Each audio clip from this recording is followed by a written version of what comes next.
ನಟಿ ರನ್ಯರಾವ್ gold smuggling ಪ್ರಕರಣಕ್ಕೆ ಸಂಬಂಧಪಟ್ಟಂತೆ ಈಗ ನಟಿ ರನ್ಯರಾವ್ಗೆ ಜಾಮೀನು ಮಂಜೂರಾಗಿದೆ. ಕೋರ್ಟಿಂದ ಷರತ್ತುಬದ್ಧ ಜಾಮೀನು ಮಂಜೂರು ಮಾಡಲಾಗಿದೆ. ಆರ್ಥಿಕ ಅಪರಾಧ ತಡೆ ಕೋರ್ಟಿಂದ ಈಗ ಆದೇಶ ಬಿದ್ದಿದೆ. ಸೊ ಪ್ರಕರಣದ ವಿಚಾರಣೆಯನ್ನ ಎದುರಿಸ್ತಾ ಇದ್ರು ನಟಿ ರನ್ಯರಾವ್. ಸೊ ಇವತ್ತು ಪರಪ್ಪನ ಅಗ್ರಹಾರ ಜೈಲಿನಿಂದ ರಿಲೀಸ್ ಆಗ್ತಾರೆ. ಕೆಲವೊಂದಿಷ್ಟು ಪ್ರೊಸೆಸ್ ಇರುತ್ತೆ, ಅದು ಕಂಪ್ಲೀಟ್ ಆದರೆ ಬಹುಶಃ ಇವತ್ತೇ ರಿಲೀಸ್ ಆಗಬಹುದು. ಬಟ್ ಇಲ್ಲಿ ಜಾಮೀನು ಮಂಜೂರಾಗಿದೆ. ಷರತ್ತುಬದ್ಧ ಮೇಲೆ ಜಾಮೀನು ನೀಡಲಾಗಿದೆ. ಇವಳು ಯಾವ ರೀತಿಯಾಗಿ ಗೋಲ್ಡ್ ಸ್ಮಗ್ಲಿಂಗ್ ಮಾಡ್ತಿದ್ರು, ವಿದೇಶದಿಂದ ಬೆಂಗಳೂರಿಗೆ ಯಾವ ರೀತಿಯಾಗಿ ಗೋಲ್ಡನ್ನು ತರ್ತಿದ್ರು ಅನ್ನೋದು ತೊಡೆ ಮೇಲೆ ಕಟ್ಕೊಂಡು ಬರ್ತಿದ್ಲು ಇವಳು, ಗೊತ್ತೇ ಆಗೋದಿಲ್ಲ ಅಂತ. ಸೊ ಈ ರೀತಿ ಪ್ಲಾನ್ ಮಾಡಿಕೊಂಡು ರಾಜಾರೋಷವಾಗಿ ತಂದೆಯ ಅಧಿಕಾರವನ್ನು ದುರುಪಯೋಗ ಮಾಡಿಕೊಂಡು ಇವಳು ದುಬೈಯಿಂದ ಬೆಂಗಳೂರಿಗೆ ಸುಮಾರು ಬಾರಿ ಈ ರೀತಿ ಗೋಲ್ಡನ್ನು ವಿನಿಮಯ ಮಾಡ್ತಾ ಇದ್ರು. ಆದರೂ ಕೂಡ ಇಷ್ಟು ವರ್ಷಗಳ ಕಾಲ ಈಕೆ ಸಿಕ್ಕಾಕಿಕೊಂಡಿರಲಿಲ್ಲ. ಕೊನೆಗೂ ಕೂಡ ಸಿಕ್ಕಿ ಬೀಳ್ತಾರೆ. ಆವಾಗ ತಂದೆಯ ಪ್ರಭಾವವನ್ನು ಬಳಸಿ ಈ ರೀತಿಯಾಗಿ ವ್ಯವಹಾರವನ್ನು ಅವರು ಮಾಡಿದರು ಅನ್ನೋದು ಗೊತ್ತಾಗತ್ತೆ. ಕೆ ಜಿ ಗಟ್ಟಲೆ ಅಷ್ಟೇ ಅಲ್ಲ, ಈ ಕ್ವಿಂಟಾಲ್ ಗಟ್ಟಲೆ ಹಣವನ್ನು, ಅದರ ಜೊತೆಗೆ ಈ ಬಂಗಾರವನ್ನು ಕೂಡ ವ್ಯವಹಾರವನ್ನು ಮಾಡ್ತಿದ್ರು ಅನ್ನೋದು. ಈಕೆಯ ಜೊತೆಗೆ ಈತನ ಸ್ನೇಹಿತನು ಕೂಡ ಅರೆಸ್ಟ್ ಆಗ್ತಾನೆ. ಆತನಿಗೆ ಬೇಲ್ ಆಗಿದೆ. ಬಟ್ ಈಗ ರನ್ಯರಾವ್ಗೆ ಬೇಲ್ ಸಿಕ್ಕಿರುವಂಥದ್ದು, ಅಧಿಕೃತವಾಗಿ ಆದೇಶ ಹೊರಡಿಸಲಾಗಿದೆ. ಪರಪ್ಪನ ಅಗ್ರಹಾರ ಜೈಲಿನಲ್ಲಿದ್ದರೂ ಈಗ ನಟಿ ರನ್ಯರಾವ್ಗೆ ಬೇಲು ಮಂಜೂರಾಗಿದೆ. ಸೊ ಹಂಗಾಗಿ ಇವತ್ತು ಪ್ರೊಸೆಸ್ ಎಲ್ಲ ಕಂಪ್ಲೀಟ್ ಆಯಿತು ಅಂದರೆ ಇವತ್ತೇ ಪರಪ್ಪನ ಅಗ್ರಹಾರದಿಂದ ಹೊರಗಡೆ ಬರ್ತಾರೆ.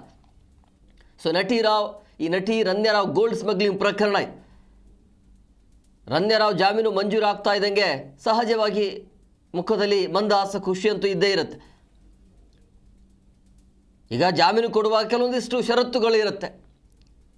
ಆ ಷರತ್ತುಗಳು ಏನು ಅನ್ನೋದು ಇನ್ನು ಕೆಲವೇ ಕ್ಷಣಗಳಲ್ಲಿ ಗೊತ್ತಾಗುತ್ತೆ. ಯಾವೆಲ್ಲ ಷರತ್ತಿನ ಮೇಲೆ ಜಾಮೀನು ಮಂಜೂರಾಗಿದೆ ಅನ್ನೋದು. ಷರತ್ತುಬದ್ಧ ಆಧಾರದ ಮೇಲೆ ಈ ಒಂದು ಜಾಮೀನು ನೀಡಲಾಗಿದೆ. ಅಂದರೆ ಮತ್ತೆ ಏನಾದರೂ ವಿದೇಶಕ್ಕೆ ಹೋಗೋದಕ್ಕೆ ಅವಕಾಶ ಇರುತ್ತಾ, ಇಲ್ಲ ಅಥವಾ ಇಲ್ಲೇ ಇರಬೇಕಾ, ಈ ರೀತಿಯ ಷರತ್ತುಗಳು ಇರುತ್ತೆ. ಸೊ ಗೋಲ್ಡ್ ಸ್ಮಗ್ಲಿಂಗ್ ಮಾಡುವಂಥ ಕೇಸಲ್ಲಿ ಈಕೆ ಲಾಕ್ ಆಗಿದ್ಲು, ಬೇಲ್ ಸಿಕ್ಕಿದೆ. ಅದು ಕೋಟ್ಯಾಂತರ ರೂಪಾಯಿ, ಸಾವಿರಾರು ಕೋಟಿ ವ್ಯವಹಾರ ಇತ್ತದು. ಇಂಥವರಿಗೆ ಬೇಲ್ ಸಿಕ್ತು ಈಗ. ಸೊ ಈಗ ಬೇಲ್ ಮಂಜೂರಾಗಿದೆ. ಇವತ್ತು ಪರಪ್ಪನ ಅಗ್ರಹಾರದಿಂದ ಹೊರಗಡೆ ಬರ್ತಾರೆ.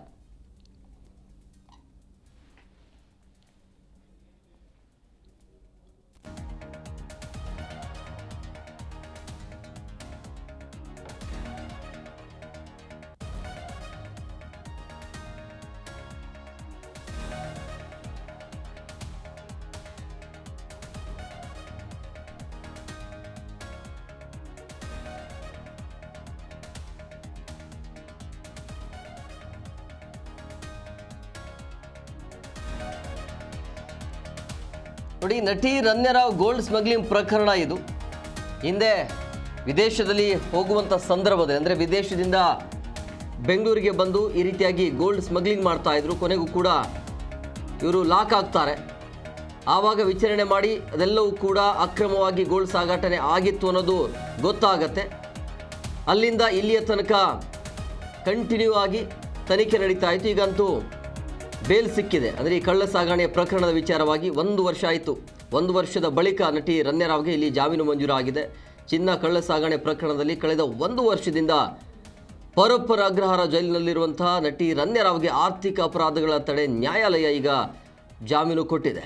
25 ಅಂದರೆ 2025 ಮಾರ್ಚ್ 3ರಂದು ನಟಿ ರನ್ಯರಾವ್ 14.8 kg ಚಿನ್ನದ ಕಳ್ಳ ಸಾಗಣೆ ಮಾಡಿದ ಆರೋಪದ ಮೇಲೆ ಆವಾಗ ಅಂದರೆ ಕೆಂಪೇಗೌಡ ಅಂತಾರಾಷ್ಟ್ರೀಯ ವಿಮಾನ ನಿಲ್ದಾಣದಲ್ಲಿ DRI ಕೈಯಲ್ಲಿ ಇವರು ಸಿಕ್ಕಿ ಬಿದ್ದಿರ್ತಾರೆ.